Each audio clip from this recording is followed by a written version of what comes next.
April 1945. The war in Europe was collapsing, yet for ordinary German civilians, victory or defeat meant less than the question of whether they would eat that day. In the shattered town of Würzburg, families scavenged among rubble. Children gnawed stale crusts, mothers queued endlessly for rations that rarely arrived, and fathers returned from ruined fields with nothing but turnip stalks. Hunger had become the common language of survival.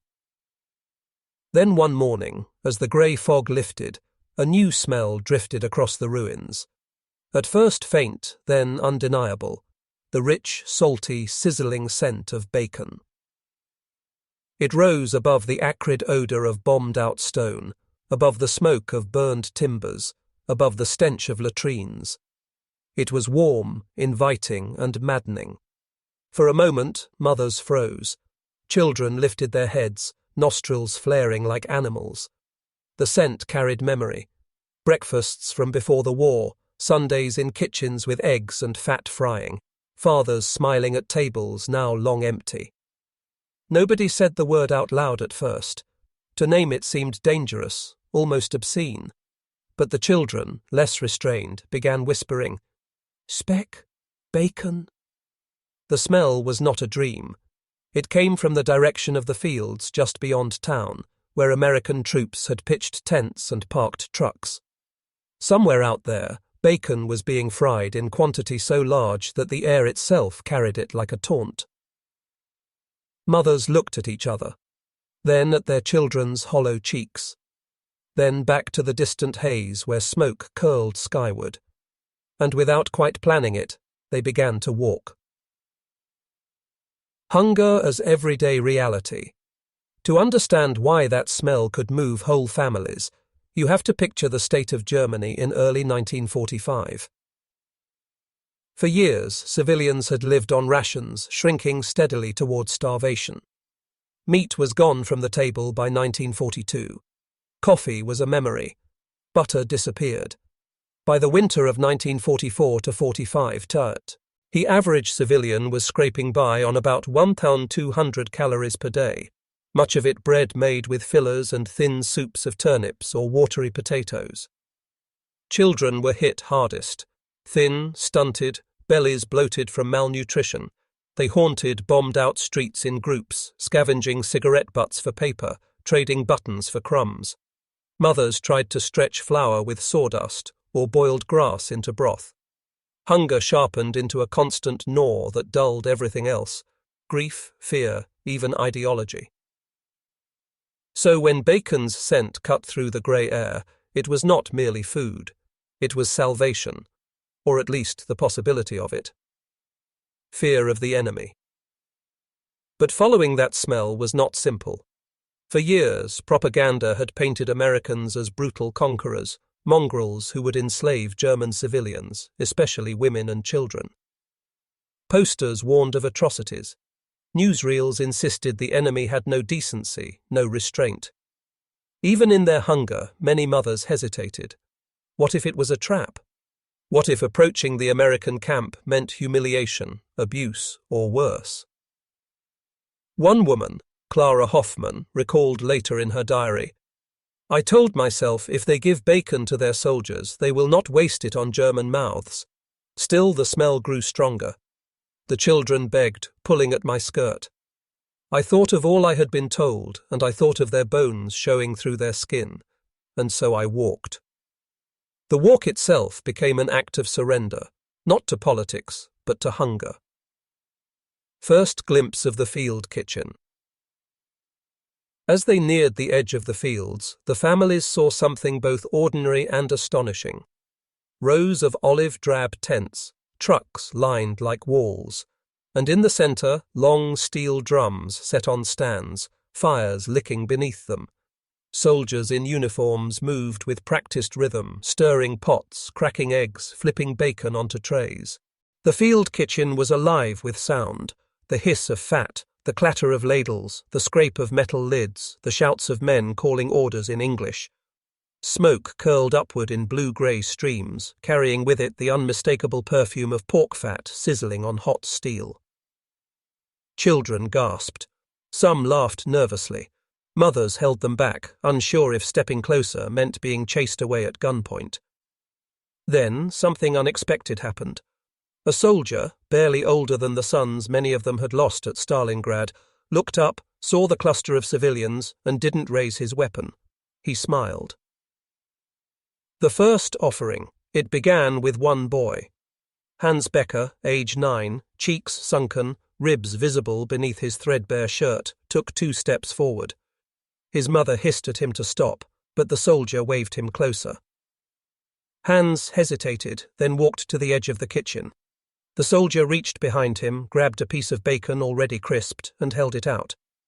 Hans froze, expecting a trick, but the soldier only nodded. Hans took it. For a moment he didn't eat, staring at the miracle in his hand. Then he bit. Fat burst across his tongue.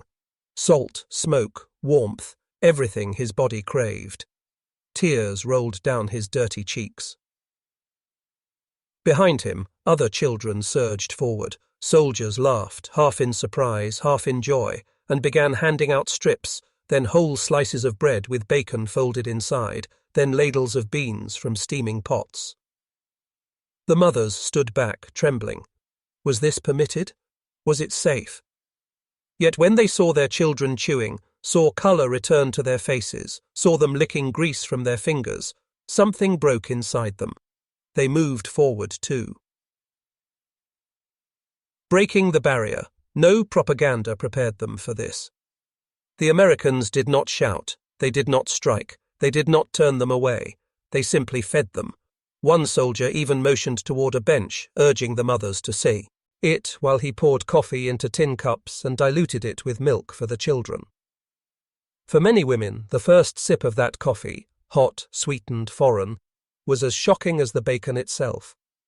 One later said, "It was the taste of a world we had been told was collapsing, and yet here it was, stronger than anything we knew."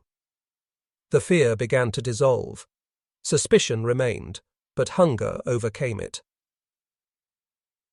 Propaganda meets reality. For years, the Reich's Ministry of Propaganda had drilled into German civilians the certainty that America was weak, decadent, racially corrupt, and incapable of real production. They had seen images of American breadlines from the 1930s, convinced these were current reality. They were told US rations were substandard, American soldiers poorly equipped. Yet here stood those very soldiers, uniforms clean, boots sturdy, belts filled with gear, laughing as they fried bacon in such quantity that the air carried its scent for miles. Their weapons gleamed with standardization. Their food was abundant enough to share with the enemy's children. For the civilians, the contradiction was unbearable. Their minds struggled to reconcile indoctrination with the evidence sizzling in pans before them. One mother whispered, "If this is weakness, then what is strength?" The children. Remember. The children, less concerned with ideology, only remembered the taste.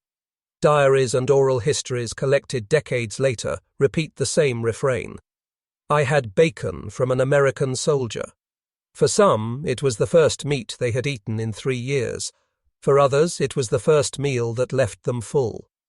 One girl, Lieselotte Bauer, later recalled, "I dreamed of that day for years, the sound of the fat sizzling, the warmth in my stomach. It was the day I stopped fearing the Americans." By the end of that morning, dozens of German civilians had followed the smell of bacon into the fire. Else. What they found was not brutality, but a field kitchen feeding their children. The smell that drifted over ruined houses became more than a promise of food. In the spring of 1945, as the Reich collapsed, hunger was the only certainty for German civilians. Bombing raids had reduced cities to rubble, food production had collapsed, and ration cards were little more than paper. Then, one morning, children sniffed something that felt like a dream. The smell of bacon drifting across ruined streets. Families followed the scent to a US field kitchen, where soldiers handed out bread, beans, coffee, and crisp strips of bacon. For the Americans, it was breakfast before a march. For the Germans, it was a revelation. proof that their world of scarcity was not inevitable. Part 2 explores what happened after that morning. The daily encounters with American food, the collapse of propaganda, the cultural misunderstandings, and the lasting memory of bacon that shaped post-war Germany. What began as a single morning soon became a rhythm. American field kitchens operated across occupied Germany, moving with units as they advanced. For civilians, the smell of frying fat, coffee, and stew became a signal. The occupiers were nearby. At first, civilians approached timidly. Mothers hovered at a distance, sending children forward as ambassadors of hunger. But when no harm came, when soldiers handed out food without insult or demand, confidence grew. Soldiers noticed the pattern. By late April 1945, it was common to find clusters of children waiting near camp fences or lining roads at mealtimes. Some carried tin cups or old jam jars, hopeful vessels for whatever might be shared. The soldiers themselves came from farms, cities, and small towns in America. Many were barely older than the children they fed. Their own childhood memories of bacon and egg breakfasts, Sunday roasts, or chocolate bars from corner stores guided their instincts. Food was to be shared, not hoarded. For German civilians, the scale of American rations was incomprehensible. A single GI's daily K-ration contained canned meat, biscuits, powdered milk, instant coffee, a chocolate bar, and sometimes gum or cigarettes. Soldiers joked about the monotony of Spam, but to German eyes, even Spam was luxury. A can discarded in the trash became treasure for a family. Field kitchens multiplied the effect. Large vats of beans simmered beside pans of bacon and stacks of white bread. Coffee percolated in urns big enough to supply hundreds. One child later recalled, "The Americans poured coffee as if it were water. They gave bread that was soft and white, not the grey bread of rations. And the bacon, it was more fat than I had seen in years." The contrast was brutal. While German civilians survived on watery turnip soup and ersatz coffee made from roasted acorns, the Americans fed prisoners, civilians, and themselves with enough to leave scraps behind. If bacon astonished mothers, chocolate transformed children. For years, chocolate had vanished from German shelves. Wartime substitutes of sweetened beet syrup or artificial cocoa powder had dulled palates. But the first bite of an American chocolate bar overwhelmed senses. Sweetness so intense it burned, creaminess unlike anything they had tasted. Children hid chocolate wrappers like holy relics. Some stored tiny fragments for weeks, nibbling cautiously, stretching joy over time. Oral histories decades later often returned not to battles or speeches, but to chocolate. A man in Munich, recalling childhood, said, "The first chocolate was like tasting the future. It told me that life could be sweet again." Not everyone welcomed the food with open gratitude. Years of propaganda made suspicion hard to shake. Some mothers feared the food was bait. They worried that accepting generosity meant weakness, or worse, moral compromise. Others carried shame. To beg from the enemy felt like surrendering dignity. One diary from May 1945 records a mother's confession. "I wanted to spit out the bacon to show my pride. But then I saw my child chewing with eyes closed, savouring. My pride tasted of ashes compared to his hunger." Slowly, shame gave way to practicality. Pride could not fill stomachs. American foods puzzled German palates. Peanut butter in particular was baffling. Sticky, salty, and unfamiliar, many children spat it out at first. Some mothers dismissed it as inedible. But hunger teaches adaptation. Within weeks, even peanut butter became desirable, a story children bragged about to friends. "I ate the American paste." Canned foods also astonished. Meat that came in tins, preserved for months, seemed miraculous. Spam, corned beef, powdered eggs, all oddities, yet all life-saving. German mothers marveled at the industrial miracle, food arriving by truckloads, uniform in packaging, consistent in quality. Where German kitchens struggled to make bread rise, American convoys carried entire bakeries on wheels. The Reich's narrative collapsed with every bite. For years, civilians had been told America was weak, disorganized, on the verge of economic ruin. They were shown Depression-era bread lines, told Americans lived in slums. Soldiers were said to be starving, poorly armed. Yet here were young men with strong bodies, clean uniforms, abundant weapons, and so much food they could feed enemy children. One mother whispered as she watched her son chew, "If this is weakness, what is strength?" The realization was devastating. The sacrifices demanded by the Reich, the hunger, the bombings, the deprivation, had not led to superiority. They had led to collapse, while the decadent enemy thrived. Many accounts survive in private letters and diaries. Ingrid Meissner, Stuttgart, April 1945. The child runs to the soldiers and returns with bread. Real bread, white as snow. He says they smiled at him. I wept. We were told they would destroy us, but instead they give him bread. Wilhelm Kruger, age 11, Dresden. The American gave me a strip of meat. I ate too quickly and was sick, but I laughed because I was full. I kept the wrapper under my pillow for months. Clara Hoffmann, Würzburg. I thought they would mock us. Instead, they treated us as if hunger was reason enough. I no longer know what to believe. These testimonies reveal the moment propaganda fractured, not in debates, but in kitchens. The generosity of American kitchens carried a psychological power far beyond calories. For children, it created gratitude that often softened hatred. For mothers, it undermined years of sacrifice framed as patriotic virtue. For fathers, returning from collapsed front lines, it was humiliating. The enemy fed their children while they could not. Yet humiliation did not erase the reality of survival. Families adjusted, and many came to see American abundance as the first step toward rebuilding life.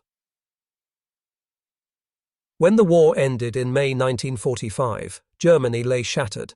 Rationing continued, shortages worsened. Yet memories of American field kitchens lingered. In villages, children boasted of bacon and chocolate. In homes, mothers repeated the story of the day the Americans fed their kids. For many, it was the first hint that occupation might not mean starvation. Some former children, grown decades later, emigrated to America.